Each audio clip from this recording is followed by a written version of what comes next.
நீங்கள் வீட்டில் மாப் இருக்குங்களா? ஆமாங்க சார். அந்த மாப்பை வந்து நீங்கள் போன உடனே தூக்கி போட்டுருங்க.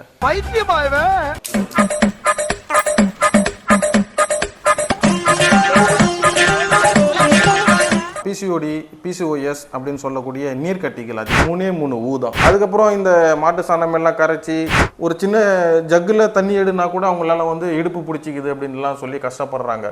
ஸோ ஜீன்ஸே வந்து போடக்கூடாது. ஆண்களை விட பெண்களுக்கு வந்து ஒரு உஷ்ணம் இருக்கும்.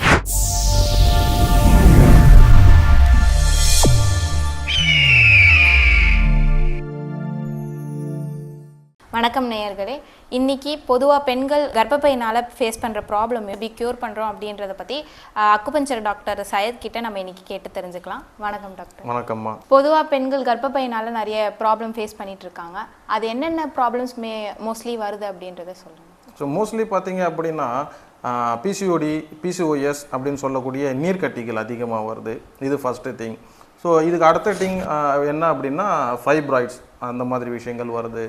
ஸோ இதுக்கு அடுத்ததாக பெருசாக பார்த்தீங்க அப்படின்னாக்கா அடினோமயோசிஸ் அப்படின்னு சொல்லக்கூடிய பெரிய பெரிய கட்டிகள், இந்த மாதிரி பிரச்சனைகள் எல்லாமே கர்ப்பப்பையில் வருதுமா. இந்த மாதிரி ப்ராப்ளம்ஸ்லாம் இங்கிலீஷ் மெடிசன்ஸ் எல்லாமே எப்படி சார் க்யூர் பண்ண முடியும்? இந்த மாதிரி பிரச்சனைக்கு வந்து மூல காரணமே பார்த்தீங்க அப்படின்னா 3 ஊதான். அதாவது முதல் ஊ அப்படின்னு எடுத்துக்கிட்டாலே நம்மளுடைய உணவு முறை, ரெண்டாவது ஊன்னு எடுத்துக்கிட்டிங்கன்னா நம்மளுடைய உடை முறை, மூணாவது ஊன்னு எடுத்துக்கிட்டிங்க அப்படின்னா நம்மளுடைய உறக்கம். இந்த ஃபஸ்ட்டு சொன்னது இந்த உணவு முறை அப்படின்னு சொல்லி எடுத்துக்கிட்டிங்க அப்படின்னா நம்ம நிறைய இன்றைக்கி வந்து ஜங்க் ஃபுட்ஸு, ஃபாஸ்ட் ஃபுட்டு, இந்த மாதிரி ஃபுட் ஐட்டம் தான் நம்ம எடுக்கிறோம். ரெண்டாவது நம்ம என்ன சாப்பிட்றோன்றது நமக்கு தெரியாமல் நம்ம சாப்பிட்றோம். அது எப்படி சாப்பிடணுன்ற அந்த வழிமுறை இல்லாமல் நம்ம சாப்பிட்றோம்.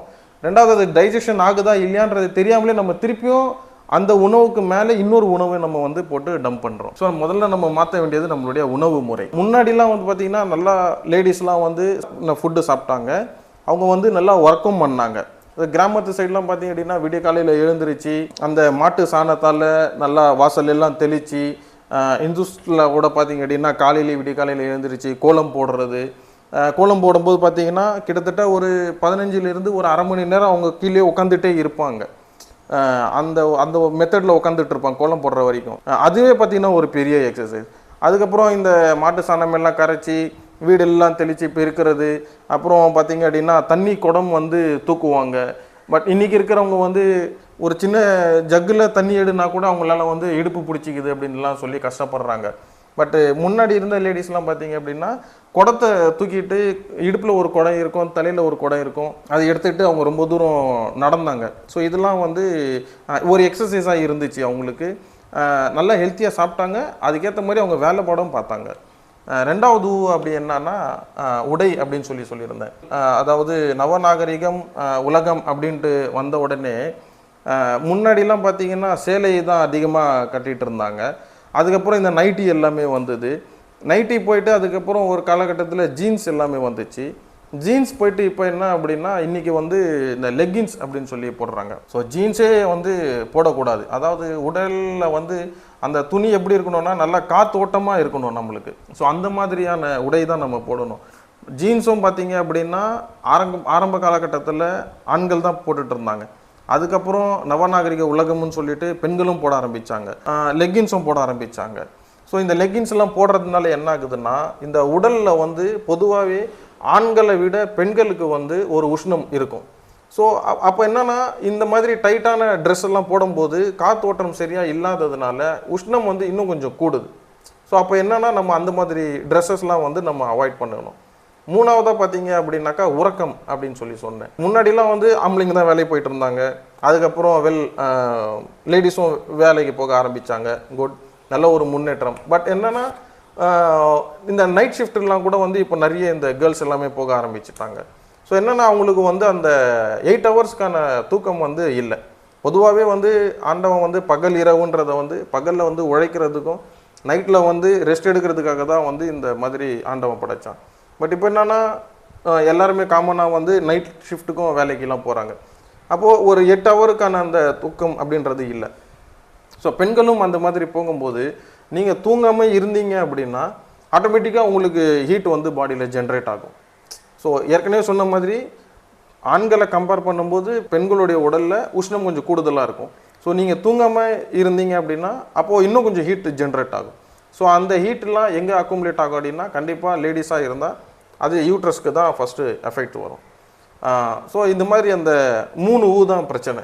இந்த 3 ஊயும் நம்ம சரி பண்ணிட்டோம் அப்படின்னா முக்காவாசிக்கான நம்மளுடைய பிரச்சனையை வந்து நம்ம தீர்த்துடலாம். சரிங்க சார். இப்போ இந்த ஹெல்த்தி ஃபுட் டயட் அப்படின்னு சொன்னீங்களே, அதுக்கு எந்தெந்த மாதிரியான ஃபுட்ஸ் ஆக்சுவலாக நம்ம எடுத்துக்கணும் அப்படின்ற மாதிரி எதனா இருக்கா இந்த ப்ராப்ளம் சால்வ் பண்ணுறதுக்கு? கண்டிப்பாக ஃபுட்டு அப்படின்னு சொல்லி எடுத்துக்கிட்டிங்க அப்படின்னா இன்றைக்கி வந்து வேலைப்பாடுகள் நிறைய இல்லை யாருக்குமே. அப்போ என்னென்னா நம்ம அந்த கொஞ்சம் ஹார்டான ஃபுட்லாம் எடுத்துக்கிறது, இந்த ஹோட்டல்லலாம் சாப்பிட்றதெல்லாம் வந்து கொஞ்சம் குறைச்சிக்கணும். ஏன்னா இன்றைக்கி வந்து எல்லாருமே வீட்டில் சமைக்கிறத விட வெளியில் போய் சாப்பிட்றதுக்கு தான் வந்து ப்ரிஃபர் பண்ணுறாங்க. ஸோ அப்படி இருக்கும்போது வீட்டில் இருக்கும்போது என்னென்னா சத்தான உணவுகளாக சாப்பிட்லாம். இப்போது யாருமே நீங்கள் வெளியில் ஹோட்டலுக்கு அங்கே போகாதீங்க இங்கே போகாதீங்கன்ட்டு நம்ம சொல்லவும் முடியாது. பட் அவங்க சொன்னாலும் கேட்குறதில்ல, அவங்களுக்கு ரெடியாக இல்லை. ஏன்னா இன்றைக்கி பார்த்தீங்கன்னா மந்தி பிரியாணியில் இருந்து மிட் நைட் பிரியாணியில் இருந்து என்னென்னவோ டைப் ஆஃப் பிரியாணிலாம் வந்துருச்சு. ஸோ அதனால் பார்த்திங்க அப்படின்னா நம்ம அது வந்து ரெஸ்ட்ரிக்ஷன் பண்ண முடியாது. அப்போது வீட்டில் இருக்கும்போது என்ன சாப்பிட்லாம் அப்படின்னா சிறுதானிய உணவுகள், அப்புறம் நவதானிய உணவுகள், அப்புறம் கஞ்சி ஐட்டம் இந்த மாதிரிலாம் எடுத்துக்கலாம்.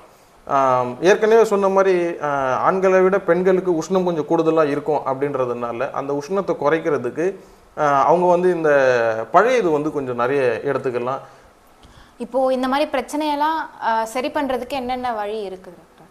ஸோ இது சரி பண்ணுறதுக்கும் ஒரு ஊ தான் காரணம். என்ன ஊ டாக்டர்? அது ஊ என்னன்னா உடற்பயிற்சி.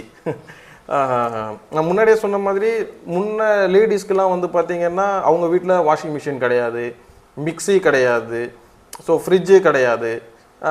பட் இன்றைக்கி எல்லார் வீட்லேயுமே இது இல்லாத வீடே கிடையாது இன்றைக்கான சூழ்நிலை. அப்போ என்னென்னா ஒரு அம்மி ஆட்டுற மாதிரி இல்லை. ஸோ மிக்சிலேயே சிம்பிளாக முடிஞ்சிடுது.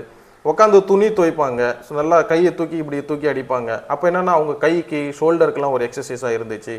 துணி அலசும் போது பார்த்தீங்கன்னா நல்லா குனிஞ்சு நிமிந்து அது வந்து துணி அலசிட்டு இருந்தாங்க. அதெல்லாம் பார்த்தீங்கன்னா இடுப்புக்கு நல்லா எக்ஸசைஸாக இருந்துச்சு. துணியை துவைக்கிறதுக்கே அவங்க வந்து என்னென்னா கிராமத்து சைடில் ஊர் சைடுலாம் பார்த்தீங்கன்னா அவங்க வந்து ஒரு 1 கிலோமீட்டர் 2 கிலோமீட்டர் தூரம் நடந்து போகணும். ஸோ ஏரிக்கு போயிட்டு அவங்க துணி துவைச்சிட்டு வரணும். துணி துவைச்சிட்டு அவங்களும் குளிச்சுட்டு வருவாங்க. அப்போ என்னென்னா அவங்க நடந்து போகிறதே ஒரு எக்ஸசைஸாக இருந்தது. ஸோ இன்றைக்கி பார்த்தீங்கன்னா அந்த உடற்பயிற்சி இன்றைக்கி யார்கிட்டையுமே இல்லை. ஸோ நிறைய பேர் வந்து இந்த ஜிம்முக்கெல்லாம் கூட போகிறாங்க, ட்ரெட்மில்லில் நடக்கிறாங்க. பட் அதெல்லாம் வந்து ரொம்ப கம்மி தான். ஏன்னா நம்ம ஒரு 1 கிலோமீட்டர் 2 கிலோமீட்டர் நடக்கிறோம் அப்படின்னா அதுக்குன்ட்டு ஒரு சில வழிமுறைகள்லாம் இருக்குது. நம்ம ஸ்டார்ட் பண்ணுற டைமும் என் பண்ணுற டைமும் ஒரே ஸ்பீடாக இருக்கணும். அதாவது ரொம்ப ஓவர் ஸ்பீடாகவும் இல்லாமல் ரொம்ப ஸ்லோவாகவும் இல்லாமல் ஒரு மீடியம் ஃபாஸ்ட்டில் நம்ம நடந்தோம் அப்படின்னா நம்மளுக்கு வந்து டயர்ட்னஸ் தெரியாது. நம்ம ரொம்ப தூரமும் நடக்கலாம். நடக்கிறதுக்கான அந்த பெனிஃபிட்ஸை நம்மளுடைய உடல் வந்து முழுமையான முறையில் கேதர் பண்ணிக்கும். ஓகே, இந்த மாதிரி ப்ராப்ளம்லாம் நீங்கள் அக்குபஞ்சர் மூலமா எப்படி டயக்னோஸ் பண்ணுறீங்க, எப்படி ட்ரீட் பண்ணுறீங்க? ஸோ நம்மளுடைய கிளினிக்கில் டயக்னோசிங் மெத்தட் அப்படின்னு சொல்லி பார்த்தீங்கன்னா அக்குகிராஃப்னு சொல்லி ஒரு டெஸ்ட்டு ஒன்று எடுப்போம். ஸோ அந்த டெஸ்ட்லேயே பார்த்தீங்க அப்படின்னாக்கா அவங்க சொல்கிற ஒரு சில விஷயங்களை விட சொல்லாத இன்னும் சில விஷயங்கள் எல்லாமே இருக்கும். அந்த விஷயங்களையும் நாங்கள் வந்து கேதர் பண்ணிவிடுவோம். ஸோ அந்த டெஸ்ட்டு எடுத்துகிட்டு அதில் பார்த்திங்க அப்படின்னா சில பாயிண்ட்ஸ் எல்லாமே வரும். அந்த பாயிண்ட்ஸை பேஸ் பண்ணி நம்ம வந்து அவங்களுக்கு ட்ரீட்மெண்ட் கொடுப்போம். அதே மாதிரி நம்ம கிளினிக்கில் பாதகூசா தெரப்பின்ட்டு ஒன்று பண்ணுறோம். ஸோ அது பார்த்திங்க அப்படின்னாக்கா நம்மளுடைய ஆர்கன்ஸில் இருக்கிற எல்லா நரம்புமே ஸ்டார்ட் ஆகிற இடம் எண்ட் ஆகிற இடமே நம்மளுடைய பாதம் தான். ஸோ அந்த பாதத்துக்கு வந்து நம்ம ஸ்டிக்கு வச்சு நம்ம ஸ்டிமுலேட் பண்ணுவோம். இன்ஸ்டண்ட்டாக ஒரு பாடி வந்து ரெஃப்ரெஷ்மெண்ட்டு ஆகும் அப்படின்றது அந்த பாதகூசா தெரப்பி செய்யும்போது அவங்க நல்லா ஃபீல் பண்ணுவாங்க. ஸோ அதுக்கப்புறம் பார்த்திங்கன்னா அவங்களுக்கு இந்த அக்குபஞ்சர் நீடில் நம்ம போடுவோம். அதுக்கப்புறம் சில டயட்லாம் கூட கொடுப்போம். ஸோ இந்த மாதிரி பண்ணும்போது நிறைய பேருக்கு நல்லா ரிலீஃப் ஆகிருக்கு. சார், நீங்கள் எக்ஸசைஸ் பற்றி சொல்லியிருந்தீங்க. இப்போ 2-3 எக்ஸசைஸ் பற்றி எனக்கு கொஞ்சம் சொல்ல முடியுமா? கண்டிப்பாக வீட்லேயே செய்கிற மாதிரி தானே. நான் 4 எக்ஸசைஸ் சொல்லித்தரேன். பட் அதுக்கு முன்னாடி நான் சொல்கிற மாதிரி நீங்கள் ஒன்று பண்ணணும். அது செஞ்சீங்க அப்படின்னா நான் கண்டிப்பாக அந்த எக்ஸசைஸ் நான் சொல்லித்தரேன். என்ன சார் பண்ணணும்? வாங்க நான் சொல்கிறேன். ஸோ இந்த பெண்ணு நான் கீழே போடுறேன். ஒரு 10-20 டைம்ஸ் நீங்கள் எனக்கு எடுத்து கொடுங்க, சரிங்களா? ஓகே, இப்படி இல்லை, நல்லா உட்காந்து இப்படி எடுத்து கொடுக்கணும், சரிங்களா? ஓகே, இந்தாங்க 1.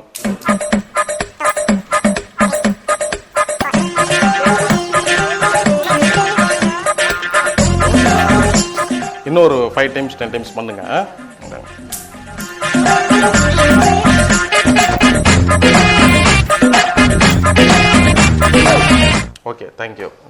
ஸோ உங்களுக்கு நான் 4 எக்ஸசைஸ் சொல்லி தரேன்னு சொன்னேன் இல்லையா? ஸோ அதில் வந்து ஃபஸ்ட்டு ஒரு எக்ஸசைஸ் வந்து முடிஞ்சிருச்சு. சார் அடுத்த எக்ஸசைஸ் இப்போ இதே மாதிரி கஷ்டமாக இருக்குமா? ரொம்ப கஷ்டமாலாம் இருக்காது, ஈஸியாக பண்ணுற மாதிரி தான் இருக்கும். சரியா? ஸோ செகண்ட் எக்ஸசைஸ் என்ன அப்படின்னா 7 சக்கரா சொல்லுவாங்க இல்லையா? ஸோ க்ரௌன் சக்கரா, அதே மாதிரி தேர்ட் ஐ சக்கரா, த்ரோட் சக்கரா, ஹார்ட் சக்கரா அப்படின்ட்டு சொல்லுவாங்க. ஸோ அதில் பார்த்தீங்கன்னா ரூட் சக்கரான்னு சொல்லி ஒன்று இருக்குது. ஸோ அந்த ரூட் சக்கராவை நம்ம வந்து ஆக்டிவேட் பண்ண போகிறோம். ஸோ அதுக்கு என்ன அப்படின்னா நான் அந்த போஸ் எப்படி பண்ணுறதுன்னு நான் காட்டுறேன், அது நீங்கள் வந்து பண்ணுங்கள். சரியா? கொஞ்சம் உங்களுடைய காலை வந்து அகலமாக வச்சுக்கோங்க. ஒன்றுமே இல்லை, ஜஸ்ட்டு நீங்கள் வந்து டாய்லெட்டில் உட்கார்ற மாதிரி தான். அதாவது ஸ்ட்ரெயிட்டாக இதே மாதிரி டாய்லெட்டில் உட்காந்துட்டு நீங்கள் ஜஸ்ட் இப்படி வணக்கம் வச்சுட்டு உங்களுடைய இந்த 2 எல்போ எலும்பையும் இந்த முட்டிக்கு உள் பக்கமாக வச்சுட்டு என்ன பண்ணுங்கள், காலை கொஞ்சம் லைட்டாக விரிக்கணும். நீங்கள் ஜஸ்ட்டு வணக்கம் வைக்கிற மாதிரி தான். உங்களுடைய முதுகு வந்து ஸ்ட்ரெயிட்டாக இருக்கணும். ஸோ இது வந்து 7 சக்கராவில் மலாசனா சக்கரான்னு சொல்லி சொல்லுவாங்க. இங்கிலீஷில் வந்து ரூட் சக்கரான்னு சொல்லி சொல்லுவாங்க. ஸோ இப்படி பண்ணும்போது பார்த்தீங்க அப்படின்னா அந்த ரூட் சக்கரா வந்து நல்லாவே ஆக்டிவேட் ஆகும். இந்த மாதிரி ஆக்டிவேஷன் ஆகும்போது அந்த யூட்ரஸ்க்கு தேவையான எனர்ஜி ஃப்ளோ நல்லா ஃப்ரீக்வெண்ட்டாக இருக்கும். இது வந்து ஒன் டைப் ஆஃப் எக்ஸசைஸ். இது வந்து நீங்கள் ஒரு 30 செகண்ட்லேருந்து ஒரு 1 மினிட் வரைக்கும் நீங்கள் வீட்டில் மார்னிங்கில் இல்லை ஈவினிங்கில் செய்யலாம். மூணாவதாக ஒரு எக்ஸசைஸ் இருக்குது, அது என்னன்ட்டு இப்போ நான் சொல்லித்தரேன். சரிங்களா? ஃபஸ்ட்டு நார்மல் உங்களுடைய பொசிஷனில் நின்றுக்குங்க, கை ஸ்ட்ரைட் பண்ணிக்கோங்க, ஜஸ்ட் உட்காந்து அவ்வளோதான். 1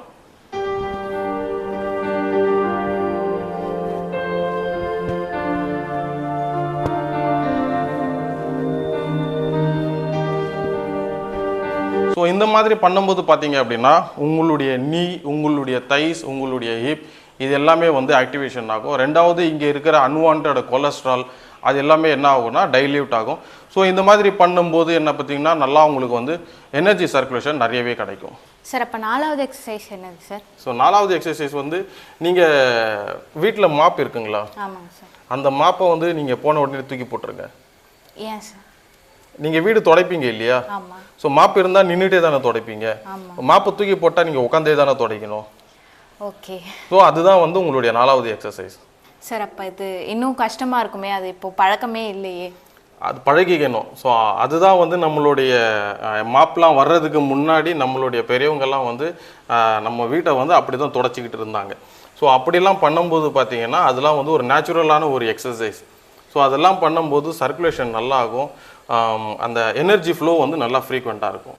ஓகே நேயர்களே, இந்த நிகழ்ச்சி உங்களுக்கு ரொம்பவே ஹெல்ப்ஃபுல்லாக இருக்கும்னு நான் நம்புகிறேன். இதை பற்றி உங்களுக்கு என்ன டவுட்ஸ் இருந்தாலும் நீங்கள் நெக்ஸ்ட்டு கமெண்ட் பண்ணுங்கள். அதை பற்றி நாங்கள் நெக்ஸ்ட் வீடியோவில் உங்களுக்கு சொல்கிறோம். அந்த வீடியோஸ்லாம் நீங்கள் பார்க்கணும் அப்படின்னு நினச்சிங்கன்னா எங்களுக்கு லைக் பண்ணி சப்ஸ்கிரைப் பண்ணி வச்சுக்கோங்க. அது மூலயமா நீங்கள் நெக்ஸ்ட் வீடியோஸ்லாம் தொடர்ந்து பார்த்துக்கிட்டே இருக்கலாம். அது வரைக்கும் உங்களிடமிருந்து விடைபெறுவது உங்களது வேதா.